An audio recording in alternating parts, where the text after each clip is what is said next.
Et c'est une grâce. C'est tout. Amen. Est-ce que nous sommes ensemble? Et dans le verset 3, il dit, celui-là, dans le verset 3, il dit quoi? Celui-là est comme un arbre planté Près d'un courant d'eau. Voilà. Planté près d'un courant d'eau qui donne son fruit en sa saison. Voilà, ça c'est ce que vous l'entendez. Qui donne son fruit En sa saison. Bien aimé, quand tu lis la parole de Dieu, tu médites la parole de Dieu, il y a un temps de visitation pour toi.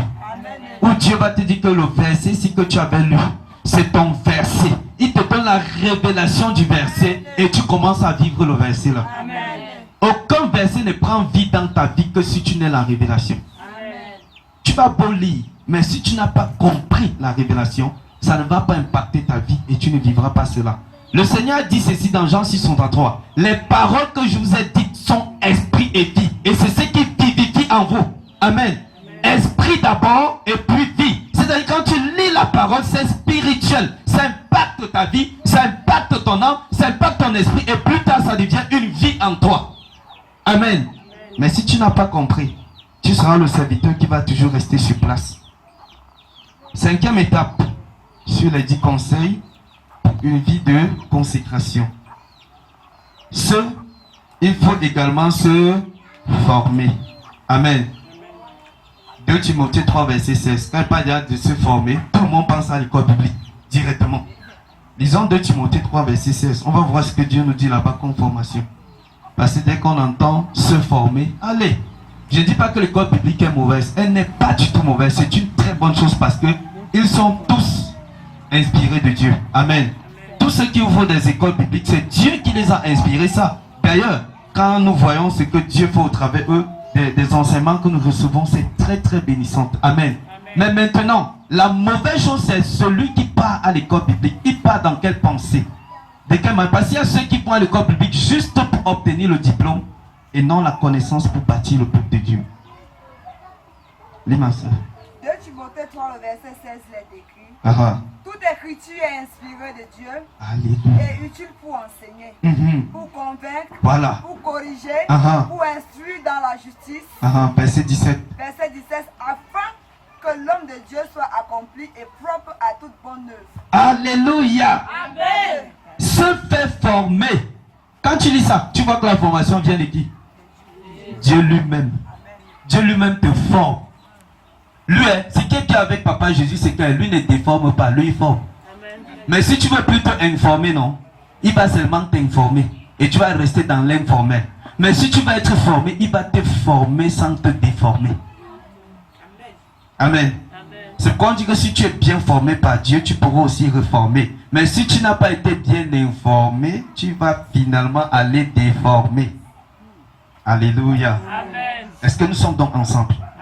Donc, la formation authentique vient d'abord de Dieu.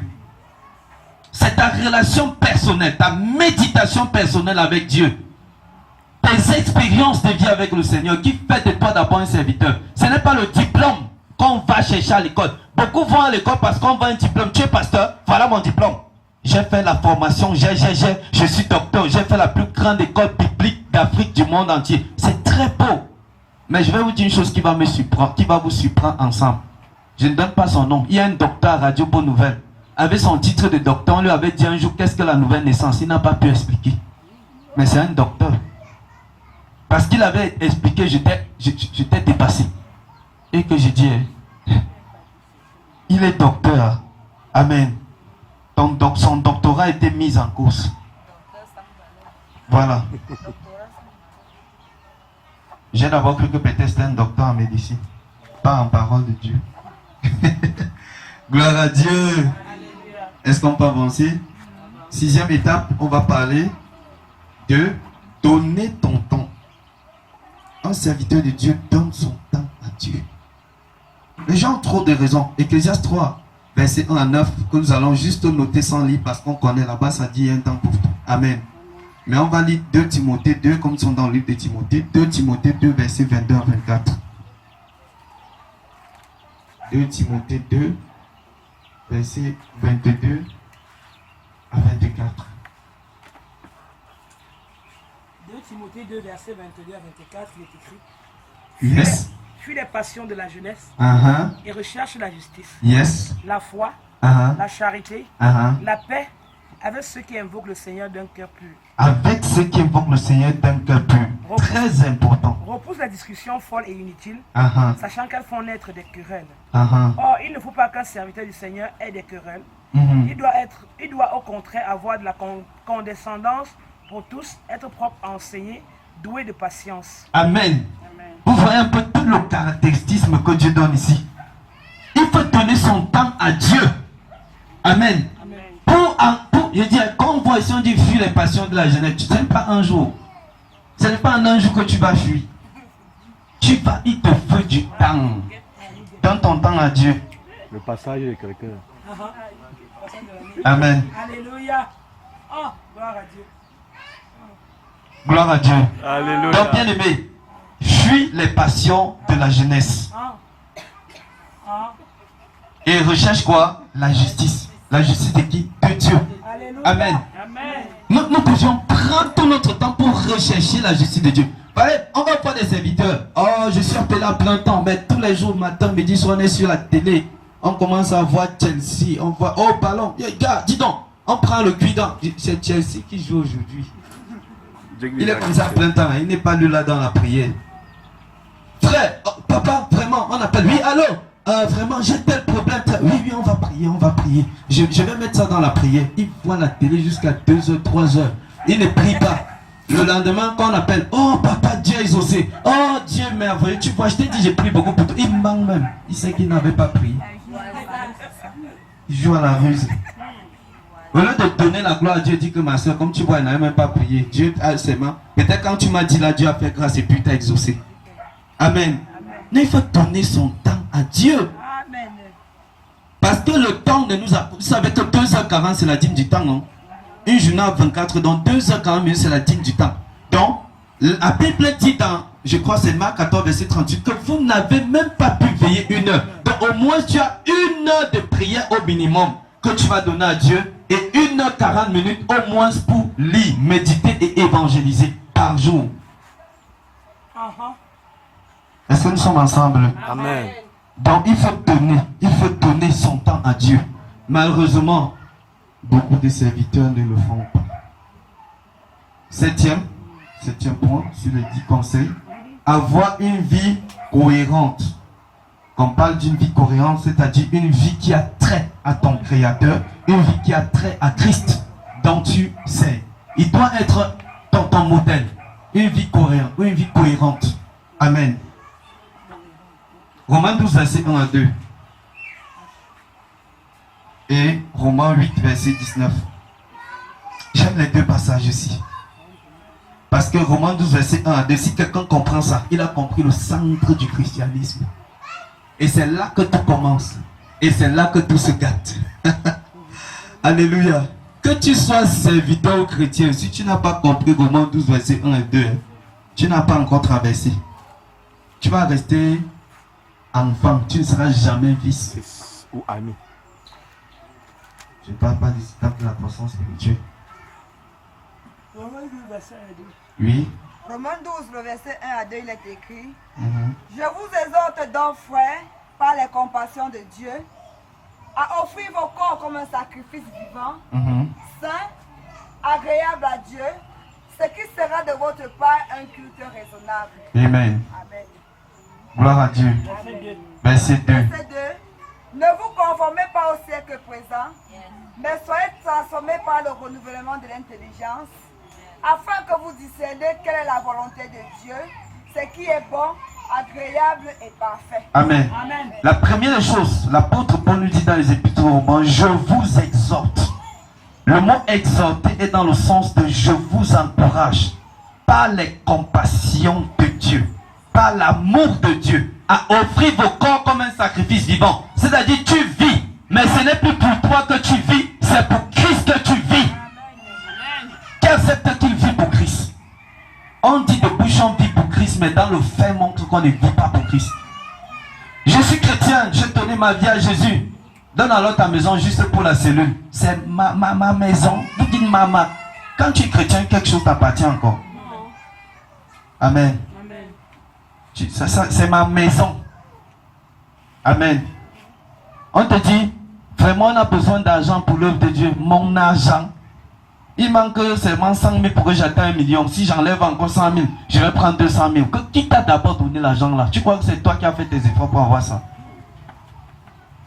Ma mère. Là, tu n'es pas un sacrifice, tu vis encore. Tu es encore vraiment charnel. Amen. Dieu te dit, quitte ton confort. Ta belle maison carrelée, va au fin fond de Bouba dans une vieille carapace où tout le monde est dehors, te voit dedans. Dis que qui? Moi, aller là-bas, je ne peux pas. Amen. Sacrifice vivant. Ça, c'est la première des choses. Si tu veux réussir, que tu sois chrétien ou que tu sois serviteur de Dieu, amen. La première étape la plus importante, c'est d'être un sacrifice pour Dieu. Si tu n'es pas sacrifié, Dieu ne te montrera pas ce qu'il va te montrer dans la suite. Amen. Amen. La Bible dit au verset 2, dit quoi? Ne vous conformez pas au siècle présent, mais soyez transformés par le renouvellement de l'intelligence. Ta pensée doit changer. Pas que tu viens dans le Seigneur, oh, j'ai un doctorat. Le pasteur là quoi, le CPE, il peut m'enseigner quoi? Tu viens avec, Dieu n'est pas celui qui, il va écraser ta connaissance. Il va même faire même quelqu'un qui n'a pas fait la maternelle, va t'enseigner. Il va t'envoyer chez un père spirituel qui n'a fait aucune école. Tu vas te soumettre là-bas. Amen. C'est ce que Dieu va faire. Donc, casse tes connaissances de tes études élevées. C'est la première des choses. Deuxième chose, tu dois casser ton confort de là où tu sors. Peut-être tu étais riche, tu étais dans le luxe. Quand tu viens dans le Seigneur, adapte-toi à ce que Dieu va te donner. Amen. Amen. Là, c'est le renouvellement de l'intelligence. Comment se fait-il que tu viens, que tu es pasteur? On parle des traditions au village, tu cours encore aussi pour aller faire les traditions. On parle d'une gondo chez les savants, on te voit au milieu d'un gondoïste, s'il faut dire. Et avec le col clergé. Mais tu dis que tu es pasteur. Tu es toujours dans le siècle présent, tu n'as pas été renouvelé. Et là, c'est quasi impossible. Tu ne t'es pas sacrifié. Alléluia. La tradition et Dieu, ça ne marche pas ensemble. J'avance un démon, Dieu contre la tradition. On a vu ça ensemble, n'est-ce pas? Maintenant, c'est quand tu es renouvelé. Quand on parle du renouvellement de l'intelligence aussi, c'est les effets mondains. Il y a les gens qui poursuivent ce qu'on appelle la mode. Oh, vraiment, on a vu Fali pour pas porter ou... Ah, bon, excusez. Nous sommes jeunes. Je voulais parler du tchaka. Ok, notre café anglais. Je ne dois pas. Amen. On a vu Fali pour pas porter les chaussures en écaille que nous connaissons là. Amen. Et c'est quitté de 2000 à 8000, 10 000. Et tu vas voir les chrétiens pourris qu'il faut que je porte ça. Non, c'est ce qui chauffe maintenant. C'est ce qui est à la mode. Vous avez vu une star qui a teinté sa chevelure Sangoku, cheveux de feu. Toi aussi tu dis que tu es chrétien, tu fais la même chose. Il dit entre toi et lui, où est la différence? Tu vas voir le païen mettre mini-jupe 15 centimes jusqu'ici en haut. Toi aussi chrétien, tu mets ça pour venir avec dans l'église. Amen. Je dis attention. Où est la différence? Est-ce qu'il y a une différence? Amen. Donc bien aimé, nous devions comprendre ceci. Quand tu es renouvelé, dans tous ces renouvellements-là, parce que je ne veux pas aller loin, c'est beaucoup. Amen. Regardez ce qui se passe. C'est après que Dieu te révèle cette partie, ce qui est très important. Voilà pourquoi il dit que c'est le centre de tout. Si tu rates ici, tu ne peux même pas décoller. Regardez, ça dit ceci. Afin que vous discerniez quelle est la volonté de Dieu. Ce qui est bon, agréable et parfait. Donc c'est quand tu es moulé, c'est quand tu es renouvelé, que Dieu lui-même te révèle maintenant quelle est sa volonté, sa pensée, ce qu'il veut pour toi. Mais si tu ne t'alignes pas, Dieu ne va jamais te parler et ta vie va s'arrêter là. Tu n'auras pas de mission, pas d'appel. Tu seras là comme ça. Amen. Amen. Est-ce que nous sommes ensemble? Amen. Donc, c'est bon d'avoir une vie cohérente. Bon, Romains chapitre 8, le verset 19 nous dit quoi? Aussi, la création attend qu'elle avait un ardent désir, la révélation des fils. Amen. Avec un ardent désir, la révélation des fils. Alors, si tu es un enfant, tu ne peux pas être appelé. Il faut être un fils pour être appelé. Amen. Parce que tu attends avec un ardent désir, la révélation des fils. Et quand on parle de la révélation des fils, c'est ceux qui ont une marque de distinction dans ce qu'ils font. Amen. Tu fais des choses extraordinaires, les gens t'envient. Les gens veulent faire ce que tu fais. Parce que tu as une relation particulière avec ton Dieu qui t'accorde cette grâce de faire des choses extraordinaires. Amen. Donc, voilà, Romains 8, 19. Huitième, nous entrons dans Le 8e conseil. Le 8e conseil, est-ce que nous sommes ensemble pour avancer? Amen. Il dit, recherchez au fond le Seigneur. Il est écrit, recherchez au fond le Seigneur. Il faut avoir la soif de Dieu. Désirer de tout son cœur Dieu. C'est important. Tu as déjà vu le genre que tu as eu soif physiquement parce que tu veux déjà mourir. Fais la même chose pour Dieu. Amen. Romains 10, verset 11. Et le psaume 42, verset 1 à 7. On ne va pas lire le psaume 42, verset 1 à 7, mais on va juste dire, lire Romains 10, verset 11. Le psaume 42, verset 1 à 7, nous allons le lire à la maison, puisque le temps ne fait qu'avancer.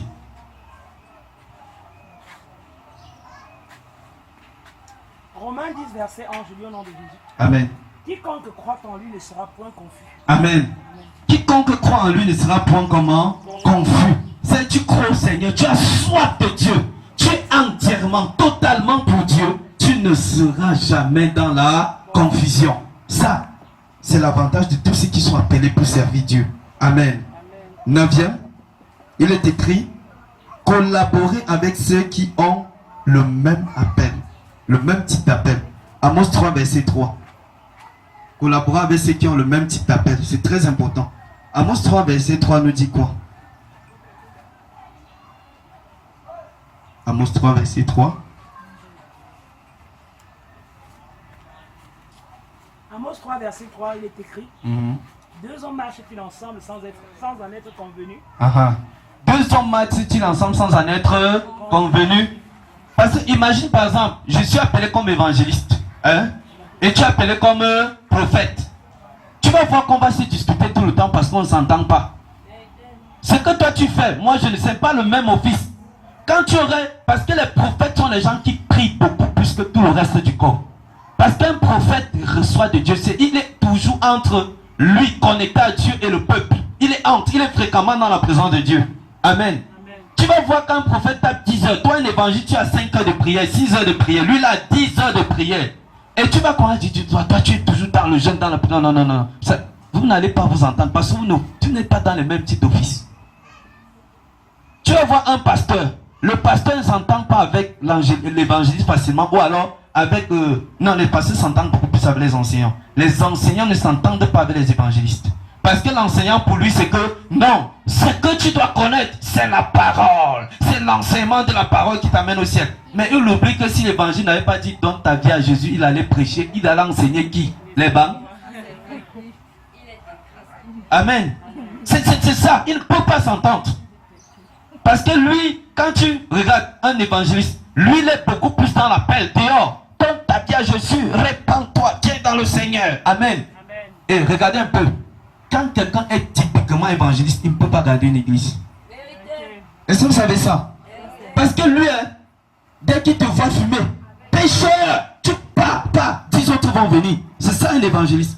Oh, le pasteur, dès qu'il te voit fumer, il se met à genoux et prie. Oh Dieu, s'il te plaît, accorde-lui la grâce de ne plus fumer. C'est ça qui fait la différence. Amen. Donc, quand tu marches, marche avec celui qui a le même type d'appel afin que vous puissiez mieux vous comprendre et avancer. Sinon, vous allez plutôt vous autodétruire. Amen. 10e et dernière étape, nous allons parler de demander l'aide au berger. Le berger, c'est qui? Jésus-Christ. Tout ce qu'on doit faire, on doit demander de l'aide au berger. 1 Samuel chapitre 30, versets 7 à 8. Et le psaume 23. Nous connaissons ce que le psaume 23 nous dit. 1 Samuel chapitre 30, versets 7 à 8. Donc lisons 1 Samuel 30, versets 7 à 8. Vous allez noter, mais on va juste lire 2. Amen. Vous notez 1 Samuel 30, versets 7 à 8. Vous notez Psaume 23, c'est noté. Jean chapitre 10, verset 10. C'est noté. 10, verset 10. Jean 6, verset 63. 2 Corinthiens 3, verset 6. 2 Corinthiens 5, verset 18. Par-dessus tout, les versets clés, 1 Samuel 30, 7 à 8, Jean 10, 10 et 2 Corinthiens 3, verset 6. Donc tout ça est important, mais le plus important, si vous réussissez à comprendre 2 Corinthiens 3, 6, que je vous demande de lire à la maison, Jean 10, 10. On va le lire tout de suite. On connaît ce que ça veut dire. Et 1 Samuel 30, verset 7 à 8, que nous allons écouter. 1 Samuel 30, verset 7 à 8, il est écrit. Ah, Il dit au sacrificateur Abiatar, fils d'Achimélec, apporte-moi dans les fautes. Abiatar apporta les fautes à David. Et David consulta l'Éternel en disant, poursuivrai-je cette troupe? L'atteindrai-je? L'Éternel lui répondit, poursuis, car tu atteindras et tu délivreras. Amen. Tout ce que David faisait, il consultait Dieu d'abord. Amen. Donc là, il était en train de chercher à consulter Dieu. C'est quoi? Tout bon serviteur, toute bonne personne qui est appelée doit toujours d'abord consulter Dieu. Amen. C'est pourquoi David avait du succès. Il était dans les problèmes et il consultait Dieu d'abord. C'est très important. Jean chapitre 10, verset 10 nous dit quoi?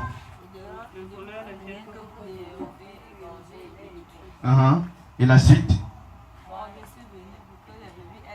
Et la vie en abondance. Amen. Donc, un peu plus demain, je suis le bon berger, le bon pasteur. Je donne ma vie pour mes brebis. Alléluia. Donc voilà, demande de l'aide au berger.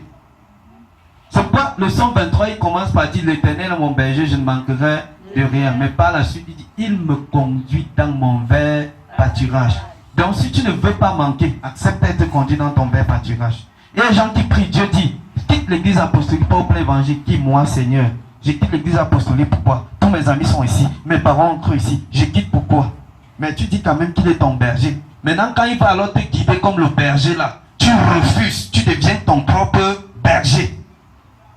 Reste là-bas, 100 ans, tu ne seras jamais béni. Jusqu'au jour où tu vas partir dans ton vert pâturage. Tu verras alors ton mariage venir, ton succès venir, ton cela venir. Voilà ce qui tue beaucoup les chrétiens. Dieu dit quitte l'assemblée là-bas. Non, le confort ici. Tu sais que c'est moi le dirigeant là-bas, non?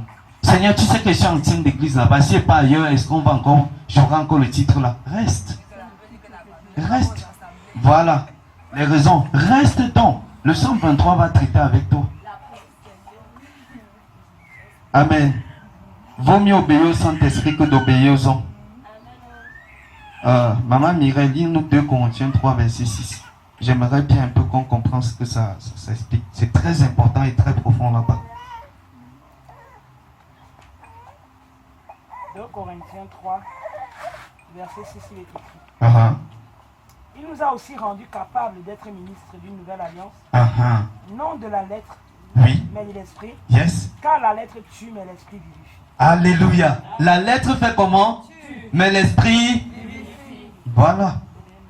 Demandez de l'aide au berger. Parce que beaucoup sont dans la lettre et non dans la révélation. Comme j'ai lu comme ça, ça veut dire que c'est comme ça. C'est pourquoi vous voyez les doctrines de si tu ne mets pas ton foulard, tu iras en enfer. La femme ne doit pas porter le pantalon. Vous avez vu dans quel verset où c'est écrit là-bas pantalon? C'est écrit vêtements d'homme et non pantalon. Il n'y a nulle part. Fouillez toute la Bible, vous n'allez pas voir. C'est dans Deutéronome. C'est écrit là-bas que vêtements d'homme, ça n'a pas parlé de pantalon. Comme ils ont mal interprété, c'est devenu quoi? Ils sont dans la lettre et non dans la révélation.